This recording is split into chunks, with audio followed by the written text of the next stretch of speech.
Olá, leitores, sejam muito bem-vindos ao canal. Hoje quero conversar com você sobre um livro recheado de crônicas, escrito pela escritora ítalo-brasileira, que chama-se Marina Colasanti. Marina Colasanti nasceu em setembro de 1937 e veio a falecer bem recentemente, em janeiro de 2025. Essa minha edição é do ano de 2006 e a Marina, além de escrever vários livros, ela foi tradutora de obras italianas para o português.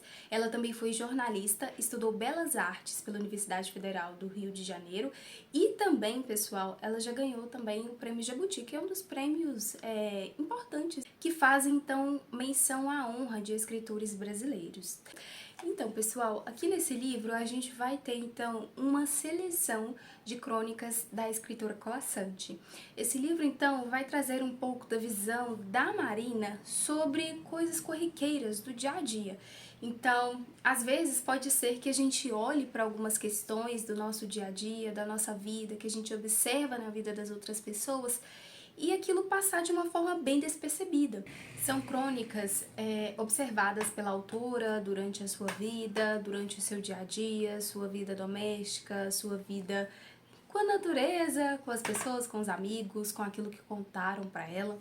E especificamente, existe uma crônica que leva o título desse livro, que chama-se então Os Últimos Lírios no Estojo de Seda, que ela vai contar que ela então realizou a apresentação do livro de uma autora. Essa autora chama-se Jung Chang. Ela é uma escritora, acho que japonesa, e aí ela fez a apresentação então do lançamento de um livro que chama Cisnes Selvagens. E aqui a gente tem então a Colasanti falando um pouco pra gente sobre a história da avó dessa autora, da Ling Chang. Então dizem que bem anteriormente as mulheres tinham os pés cortados, os ossos encurtados ali, acho que quebrados na verdade, para que os pés fossem de princesas, fossem de sedas. Então, se fossem de sedas, acredito que seria mais fácil ali para elas se casarem, para elas terem um melhor pretendente, ter uma vida melhor e até mesmo se enquadrar dentro daquela sociedade. E ela vai complementar: mulheres que passaram a vida com dores excruciantes, escravas de pequenos pés que há muito haviam perdido toda a razão de ser. E ela vai complementando: de Jung Chang chegou a tirar as ataduras e os pés cresceram um pouco, a avó dessa escritora. Mas o crescimento foi tão doloroso quanto a escolha, porque os ossos quebrados não podiam voltar à posição normal, nem equilibrar o pé.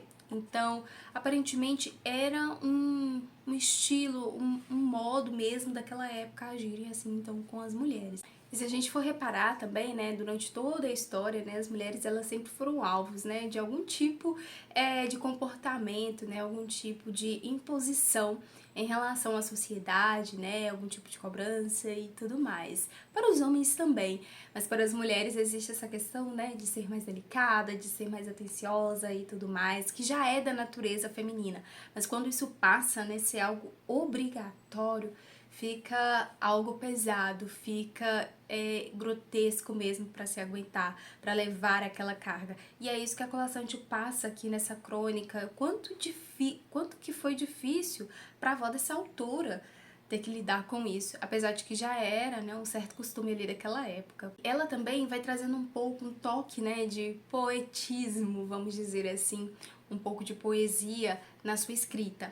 Aqui nas primeiras páginas desse livro, que eu gostei bastante, inclusive eu fiquei raciocinando, pensando um pouco sobre essa colocação que ela falou o seguinte: na insônia, tanto faz abrir os olhos ou mantê-los fechados. Tudo é escuridão, e a escuridão uma palavra que inevitavelmente terá outras atrás de si. Bate como uma ariete na consciência, exigindo atenção, exigindo portas abertas. Uma crônica que eu gostei bastante, que consta aqui, chama-se Onde Fica o Coração, que ela vai contar que uma moça que trabalhava na casa dela acabou perguntando, né, onde que ficava localizado, né, o coração. E ela vai dizer que o coração fica do lado esquerdo. E aí essa moça acabou falando, ah, mas bate por todo lugar, né, aqui do meu peito, quando eu sinto, né, quando eu coloco a mão, sobreponho a mão sobre mim mesma, eu sinto o coração batendo em todo lugar. E ela disse que fica um pouco mais pro lado esquerdo. Vai contar uma curiosidade interessante, que na cultura romana, então, né, a aliança, né, dos casados, como a minha, que eu tenho do Vinícius, ela fica do lado, né, da mão esquerda, porque é o lado, né, que passa a veia, então, do coração, que fica do lado do coração, né, significando, então, né, o romantismo, o amor, o companheirismo, o carinho, que tudo denota, né, quando a gente vê, né, essa questão do coração, essa questão, né, do vermelho, a gente remete, né, ao romantismo. Uma história de curiosidade que ela trouxe, inclusive está escrito no livro Os Noivos, é um livro clássico da literatura mundial e que eu quero fazer a leitura, inclusive tem várias, né, listas de livros, né, que tem esse título, e ela vai contar sobre a freira que amou demais. Vai dizer então uma história de uma freira que ficou então contra a sua própria vontade presa em um convento. Ela foi freira então, né, sem a sua vontade. Seus pais colocaram ela ali. E ali havia um fugitivo então que havia fugido, né, da lei, da civilização, e acabou ficando frequentando ali cerca de 8 anos aquele convento. E aí um comparsa, então, desse bandido que havia fugido, acaba, então, né, se enamorando de uma outra freira que estava lá, e esse primeiro bandido enamora-se, então, dessa primeira freira. E aí essas freiras acabam engravidando. Essa primeira freira engravidou, abortou, né, tirou ali aquele bebê, fizeram algo horrível com a criança. Então, não querendo viver, né, daquela vida, então, presa, né, ali ao convento, essas freiras, elas querem, então, sair daquele lugar. E esse bandido, né, esse foragido da lei, ele acaba, então, né, para não levantar suspeitas, porque talvez essas freiras poderiam falar, então, né, quem era ele, onde ele estava esse tempo todo, ele acabou tentando livrar-se delas, se é que vocês me entendem. E aí, nesse livrar-se delas, essa freira que se chamava Virgínia Maria de Leia, ela acaba sobrevivendo. Mas, por conta daquelas leis, né, de antigamente, né, era 1607, que a Marina vai contar aqui pra gente, ela acaba, então, sendo processada.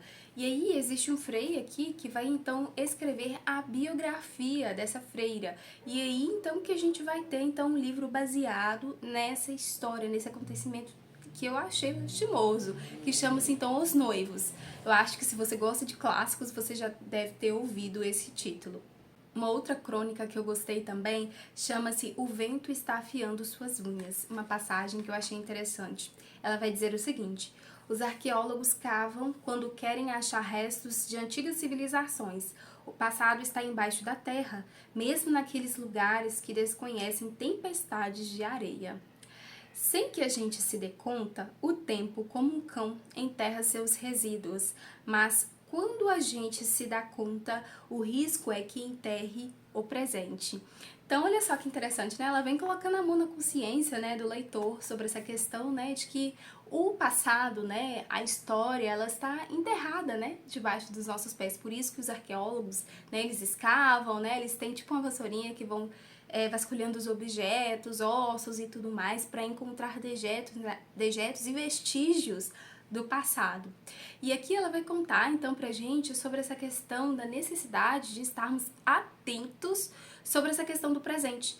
Porque o passado, ele sempre vai ser passado e ele vai estar enterrado. Mas temos que tomar cuidado para que a gente não esteja enterrando o nosso próprio futuro, né? Às vezes vivendo demais no passado, reconhecendo coisas que não deveriam ser reconhecidas e por outras N definitivas que poderiam então nos fazer enterrar o nosso presente. Às vezes decisões, pensamentos, falas, e isso é algo rotineiro, né, que a gente poderia com certeza tomar mais cuidado. E olha só que interessante, né? Talvez a gente nem se dê conta, mas às vezes a gente tá por cima, né, de tão grande tesouro. Vocês já imaginaram isso, sabe? Vários tesouros escondidos por tantas pessoas ricas de antigamente. Na crônica, Há sempre uma rosa branca, ela vai dizer que a poesia está em toda parte desde que a busquemos e que só através dela podemos entender o indizível. Aqui ela me fez lembrar muito o Carlos Drummond de Andrade, naquele livro, que inclusive a gente está lendo aqui no canal, né, A Rosa do Povo. Ele vai dizer que poesia, não tire a poesia das coisas. Então foi tão realista, foi tão verdadeiro, né, essa fala dos dois sobre essa questão da poesia. Muitas vezes, né, a poesia ela diz aquilo que a gente não consegue dizer com as nossas palavras normal, né, do dia a dia, que a gente precisa utilizar as palavras formais, até mesmo as informais, né, no nosso círculo mais pessoal, mas existem questões, existem sentimentos, às vezes arraigados, que a poesia nos ajuda a colocar de uma forma muito mais clara e às vezes também bem sutil, assim, quando a gente não quer, às vezes, deixar muito a clara. Crônica O Amor Não é um Mico-Leão Dourado, ela vai defender então sobre essa questão do amor, né, a importância do amor entre, né, pessoas no geral, relacionamentos, até mesmo aquela admiração com respeito pelas outras pessoas. Ela diz: não somos uma sociedade de cardiologistas, somos uma sociedade de apaixonados pelo amor. Amar nunca esteve tão em moda. Então aqui ela vai dizer, né, que alguém, né, ou esse tipo, né, de questão, né, que a gente fala sobre que as pessoas não sabem mais amar, ou que falta muito amor no mundo. Inclusive isso é muito bíblico, né? Mas a questão aqui é que ela disse, né, olha, sempre existe figuras, né, sobre o amor, o coração, aquele ursinho, né, segurando ali um coraçãozinho escrito eu te amo. Então as representações do amor está por todo lugar. Talvez seja até mesmo por isso, né, essa falta do amor no mundo é que existam tantos incentivos para que existam tantas imagens, tantas representações do verdadeiro amor. E aqui, então, ela vai dizer assim: amar nunca esteve tão em moda. Talvez, né, realmente não exista tanto amor assim no mundo, mas você sabe amar, você também tem demonstrado amor, porque às vezes a gente espera do outro e a gente mesmo não faz o nosso próprio papel, né, a nosso próprio papel para que aquilo culmine em outro, né, ecoe em outras pessoas, ecoe também para que aquilo volte para mim também conforme eu dei para as outras pessoas. E aí, para finalizar, eu gostaria de mostrar para vocês, então, uma outra crônica que eu acho que eu gostei bastante de duas passagens que a crônica chama-se Cada Vida é um Romance. E ela vai dizer assim: vidas alheias nos chegam o tempo todo, despejando em nossa emoção uma carga que não nos era destinada, mas que o relato faz nossa. Já perdi a conta de quantas vidas vieram parar no meu colo, trazidas muitas por seus próprios donos. Já não sei quantos segredos guardei sob juramento de sepultando-os tão fundo que acabei esquecê-los. Mas as pessoas maduras escreve ou gostaria de escrever porque finalmente começa a haver algum sentido no que aconteceu, começa a entrever um vago desenho e não quer que se apague. Quando alguém se aproxima de mim, depois de uma breve confidência segreta, a minha vida daria um romance.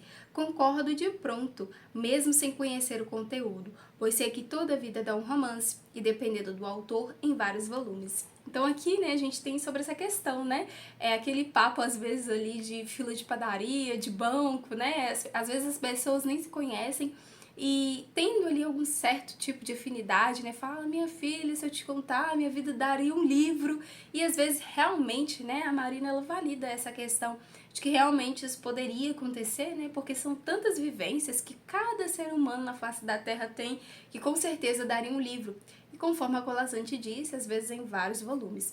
E esse livro eu achei interessante porque ela vai não apenas escrever, né, as visões que ela teve sobre o dia a dia, sobre a sua própria vida, experiências sobre o que falaram para ela, mas ela também vai dar sugestões, às vezes, de uma forma bem discreta, de livros, de autores. Inclusive ela vai dizer, né, que já se encontrou com Tom Jobim em uma breve parada no trânsito.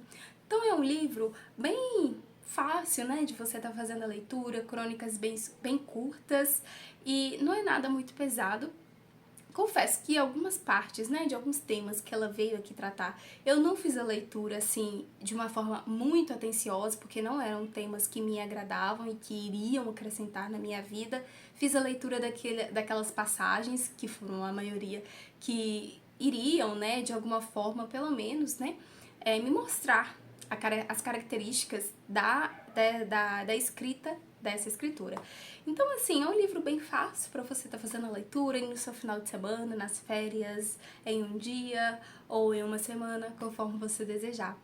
Enfim, pessoal, vocês gostaram dessas crônicas, dessas passagens? Vocês já fizeram a leitura de algum livro da Marina Colasanti? Vocês conheciam essa escritora? Eu vim a conhecer ela, eu acho que foi na pandemia, e só agora eu fui fazer a leitura do livro dela. É isso aí, eu espero muito que vocês tenham gostado desse livro e também do vídeo. Deixe aqui embaixo para mim a opinião de vocês nos comentários e a gente se vê então no nosso próximo vídeo, que vamos conversar sobre outro livro.